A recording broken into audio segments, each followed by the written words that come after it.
maior obra de Cristo em nossas vidas, a maior obra do Senhor Jesus em nossas vidas é a salvação. A maior obra que nós podemos trazer como relevância, a algo mais importante não há em nossas vidas do que a salvação do Senhor. Em João capítulo 3, Jesus ele tem uma conversa com um dos que eram principais da sinagoga, um mestre, chamado Nicodemos. E nessa conversa ele deixa bem claro, esclarecido o que é o novo nascimento. E a primeira obra que eu digo é o início, o começo de todas as coisas, o começo do encontro de Jesus com qualquer pessoa é a mudança, é o novo nascimento. Toda pessoa que ela nasce de novo, que ela aceita Cristo, então essa é a primeira obra que Jesus realiza na vida de uma pessoa. Então, quando uma pessoa se arrepende, quando uma pessoa compreende a necessidade e o entendimento que sem Jesus ela não pode viver, ela se rende, ela é batizada, então agora ela faz parte do reino de Deus, agora ela faz parte dos filhos do nosso Salvador, do nosso Deus, tá bom? E aqui no livro de João 3, o Senhor dá uma lição. Se der o tempo necessário, eu vou chegar até o versículo 21. Então eu vou apressar na minha leitura para parar nos pontos principais. Versículo 1 diz assim: E havia entre os fariseus um homem chamado Nicodemos. Este era príncipe dos judeus. Este foi ter de noite com Jesus e disse-lhe: Rabi, bem sabemos que és mestre vindo de Deus, porque ninguém pode fazer estes sinais que tu fazes, se Deus não for com ele. Jesus respondeu e disse-lhe: na verdade te digo, que aquele que não nascer de novo não pode ver o reino de Deus. Disse-lhe Nicodemos: como pode um homem nascer de novo, sendo já velho? Porventura pode tornar a entrar no ventre da sua mãe e nascer? Deixa eu explicar para você, antes até mesmo de Jesus ele transmitir a explicação do que o próprio Nicodemos perguntou. Jesus então, ele recebe Nicodemos em sua casa. Tudo indica que Nicodemos estava já com o coração quebrantado, com um coração já voltado ao Evangelho. Quando ele toma essa postura, a gente consegue ver com bastante clareza que ele foi ter com Jesus. Então ele foi ter uma conversa, foi ter um momento ali com Jesus. Já era noite, os discípulos recebem o Nicodemos. Nicodemos é encaminhado até Jesus e ali eles começam a conversar. E nessa conversa, o próprio Nicodemos diz: olha, Jesus, eu não sei, não existe como o Senhor não ser um homem de Deus, porque se Deus não for com o Senhor, é impossível de que milagres tamanhos, milagres tão impressionantes aconteçam se o Senhor não for de Deus. Eu tenho certeza que o Senhor é um homem de Deus, um homem enviado de Deus. Só que ele não falava acerca de que ele era filho de Deus. Ele tinha essa convicção que ele era enviado, era como um profeta. E Jesus, ele toma, por sua vez, ele fala: olha, todo homem precisa nascer de novo para ver o reino de Deus. E isso faz com que o coração de Nicodemos e também a sua consciência, o seu entendimento sobre a vida com Deus, faz com que os jovens falam assim, Deu uma bugada na cabeça do Nicodemos, que ele fala: mas como que pode? Como será um homem nascer de novo? Seria porventura, teria jeito ou haveria uma maneira de um homem adulto nascer, entrar no ventre da mãe e nascer de novo? É isso que Jesus queria dizer? Jesus não estava falando disso. Então veja que essa conversa de Jesus com Nicodemos era uma conversa de alguém que estava ensinando para alguém que estava sedento. Amados, eu fico pensando, quando uma pessoa está sedenta por Jesus, ela pensa o tempo todo em aprender as coisas de Deus. Ela está sempre com a Bíblia na mão, Ela está sempre na igreja, ela está sempre anotando, fazendo anotações acerca do entendimento que Deus dá a ela. Aquela pessoa que tem prazer mesmo nas coisas de Deus, ela tem prazer e ela é algo que move o seu coração. Ela não se move, ela não toma uma atitude sem antes consultar a Deus, sem antes saber o que fazer. Veja que o Nicodemos, ele ainda não é batizado, ele ainda não é um servo de Cristo, ele ainda não é alguém que pode se dizer como, por exemplo, um discípulo, mas ele estava já com o seu coração quebrantado, já estava voltado a viver essa vida com Deus, a entender que Jesus era o Filho de Deus que veio nos salvar, para nos libertar, para nos tirar do cativeiro, da perdição eterna. Quando ele faz essas perguntas, eu consigo entender que não foi uma maldade da parte dele, mas ele fala: Senhor, eu quero saber como que pode nascer de novo, me ensina isso, Jesus. Ele, sabendo que Jesus era mestre, porque ele fala: olha, não tem outra maneira, o Senhor é um mestre, todas as coisas que o Senhor fala não podem vir do natural, o Senhor é um mestre, o Senhor é vindo de Deus. E ele, reconhecendo tudo isso, agora Jesus dá a resposta para ele. Olha o que ele diz. Jesus respondeu: na verdade te digo, que aquele que não nascer da água e do Espírito não pode entrar no reino de Deus. E o que é nascido da carne é carne, e o que é nascido do Espírito é Espírito. Não te maravilhes de te ter dito: necessário vos é nascer de novo. O vento assopra onde quer e onde ouves a sua voz, mas não sabes de onde vem, nem para onde vai. Assim é todo aquele que é nascido do Espírito. O que Jesus, Jesus toma a palavra e fala: olha, na verdade eu vou dizer uma coisa para você. Ninguém, pessoa alguma, pode nascer senão da água e do Espírito. Se esse não nascer da água e do Espírito, esse não entrará no reino dos céus. Aí há aquela contradição que algumas pessoas da religião, elas muitas vezes até contrariam o que a palavra diz. Para a gente poder entender, nascer de novo era ser batizado por imersão dentro da água. Pela imersão, a pessoa é colocada num rio, numa piscina, seja o local onde for, e ali há o batismo. Naquele momento há algo de Deus, algo espiritual que acontece ali, algo sério, que os pecados daquela pessoa que até aquele momento eram pecados que levariam essa pessoa a viver a perdição, porque não teria como ela pagar por aqueles pecados ou voltar atrás dos seus erros, mas quando ela desceu as águas, ela recebeu o direito da sua salvação e perdoada foi de todos os pecados que outrora tivera cometido. Porém, quando isso acontece, Jesus fala: olha, aqueles que nascem da carne são da carne. Ele está dizendo: aquele que é nascido do homem comum, esses são somente carne. Mas aqueles que nascem do Espírito, esses são do Espírito, são do Espírito Santo. Pessoas que nascem do Espírito, pessoas que nascem em Deus, pessoas que agora viverão como criancinhas na mão de Jesus. Eu recentemente trouxe uma mensagem aqui no programa, eu falava sobre isso. Comentava que Jesus, ele chamou as criancinhas, deixai vir as criancinhas. Ele fala literalmente, sim, das criancinhas que vinham até próximo dele, as criancinhas. Mas ele também queria dizer: deixe que estes que já têm uma certa idade, mas agora estão conhecendo a verdade. Eu vou falar para a senhora, meu senhor, né? Você, vovô, vovó, você que você já passou aí já de uma certa faixa etária, e a qual você diz: olha, da minha religião eu não saio, da minha fé eu não saio disso porque eu aprendi assim, e é assim que tem que ser, e porque isso e porque aquilo. Você me assiste todos os dias sabendo que a crença e a fé que você vive não é uma fé bíblica, é uma fé antibíblica, é uma fé anti a palavra de Deus. Eu imagino que há muitas pessoas que às vezes para não terem uma represália, vou falar assim, para não sofrerem uma represália, sofrerem críticas da parte de familiares, de amigos, talvez até da rede, né, de pessoas que você tenha na sua empresa, né?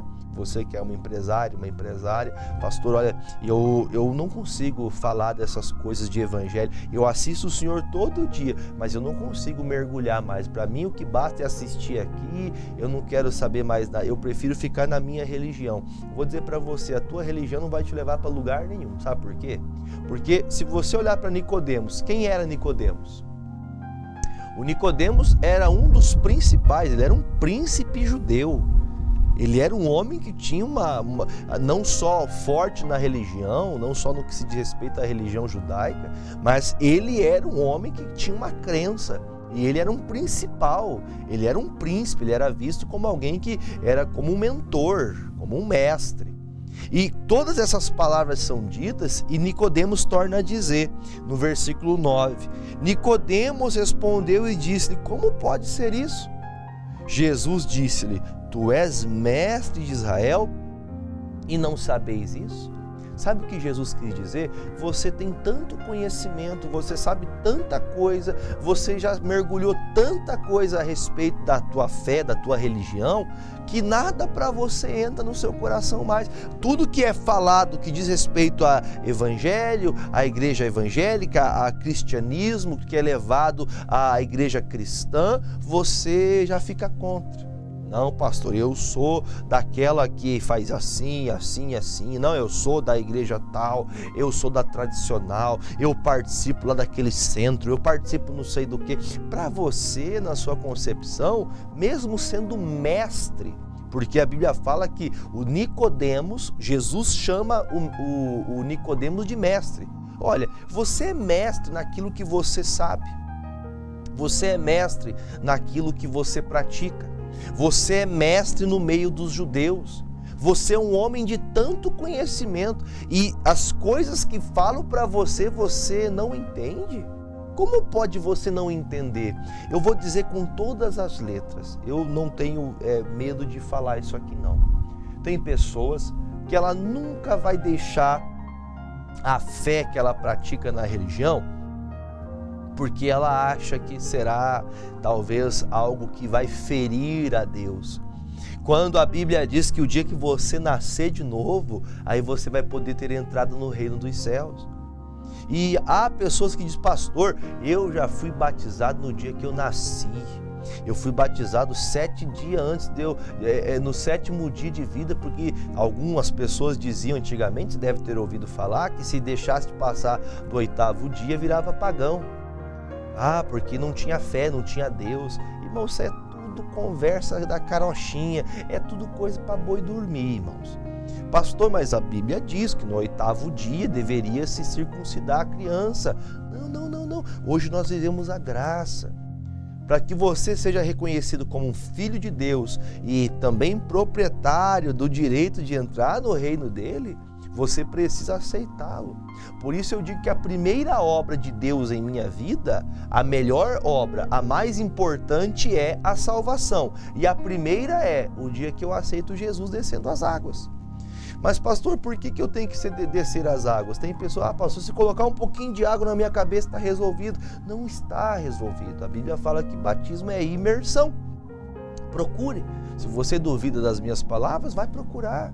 Procure, vá até, hoje tem aí a internet que ensina tanta coisa, procure em coisa séria, não vai procurar em qualquer lugar, mas veja a verdade, descubra você mesmo como que Jesus quis dizer. Ele estava dizendo do batismo, a pessoa nascer de novo, a pessoa entender, só que Nicodemos não entendia, porque para ele era uma crença totalmente fora daquilo que ele acreditava, era algo totalmente surreal da prática que eles tinham.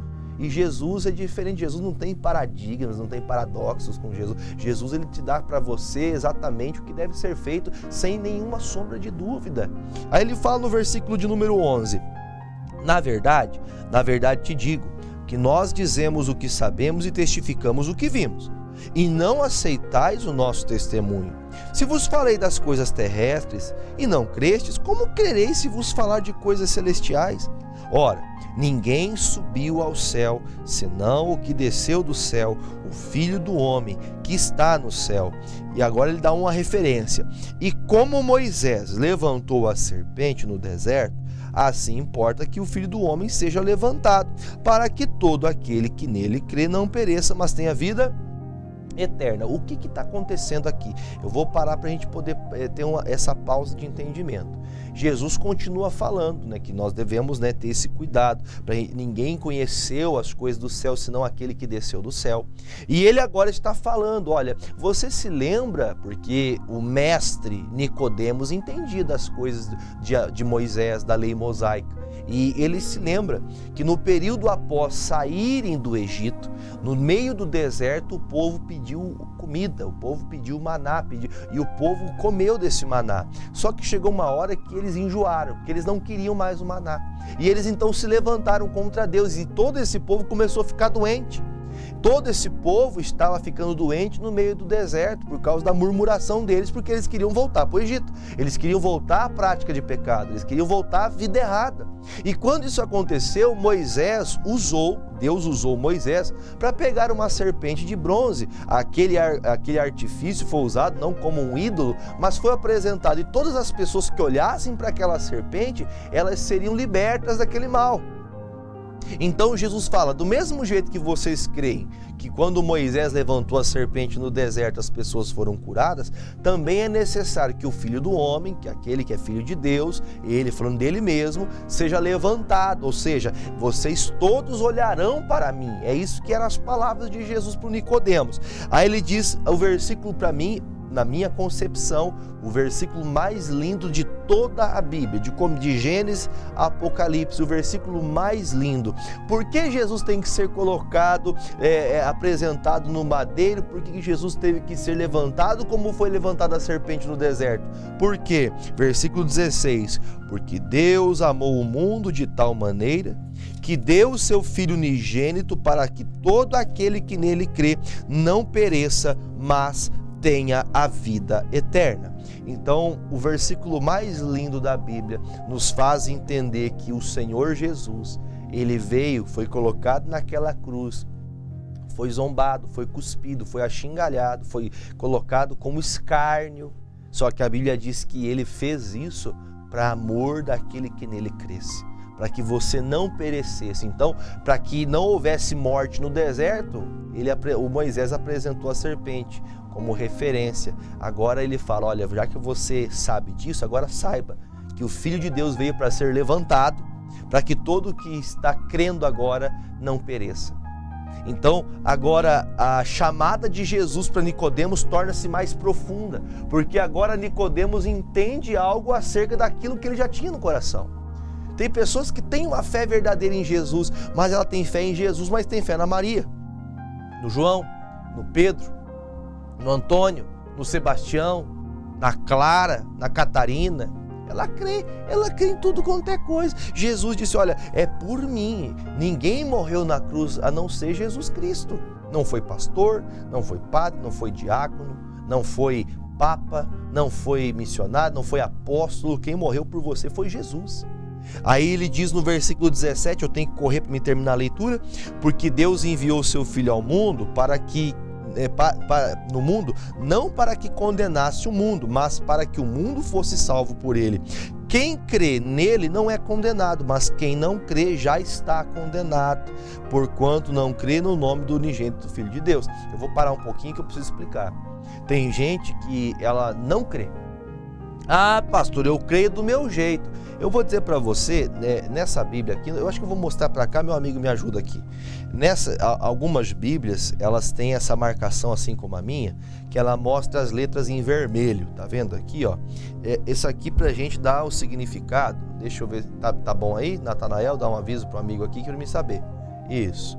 Quando você tem essas letras em vermelho, são palavras que saíram da boca de Jesus. Essas palavras que estou lendo para vocês, por isso que hoje pode voltar para mim, quando eu falo desse evangelho, aqui poderia também trazer o tema como são palavras de Jesus, mas o próprio Jesus ele está dizendo, olha, aquele que crê, ele será salvo, mas quem não crê, quem não acredita já está condenado.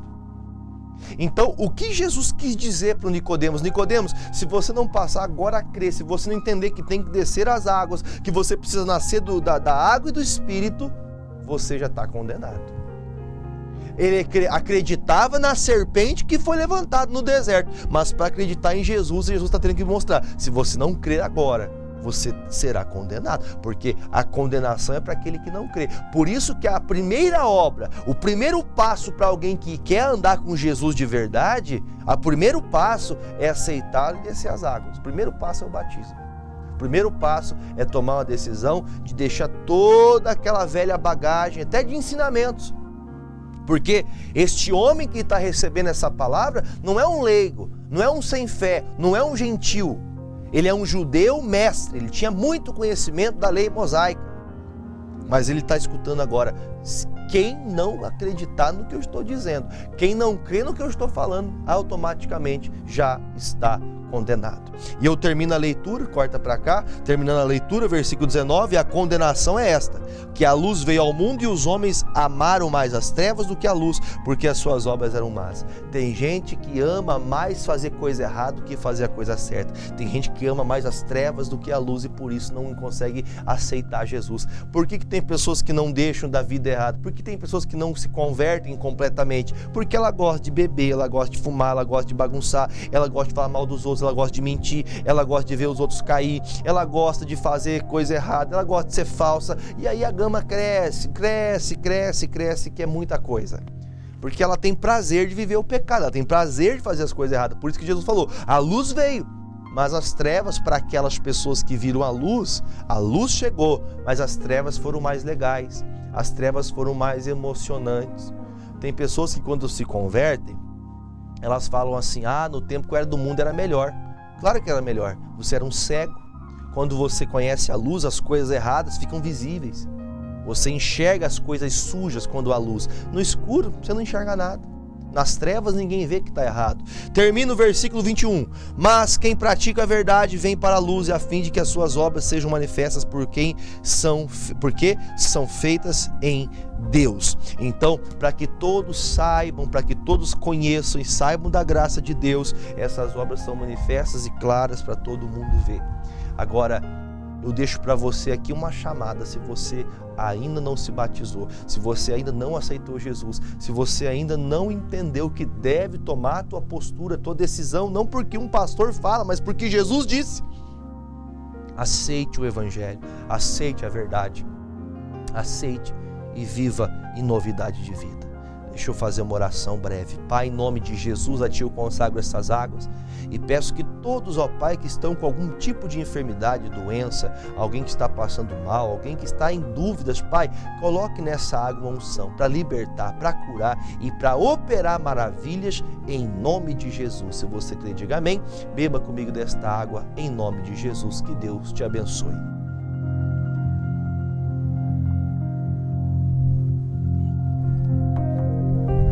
Bendito é o nome de Jesus, bendito é o nome do Senhor, aquele que faz prodígios e maravilhas.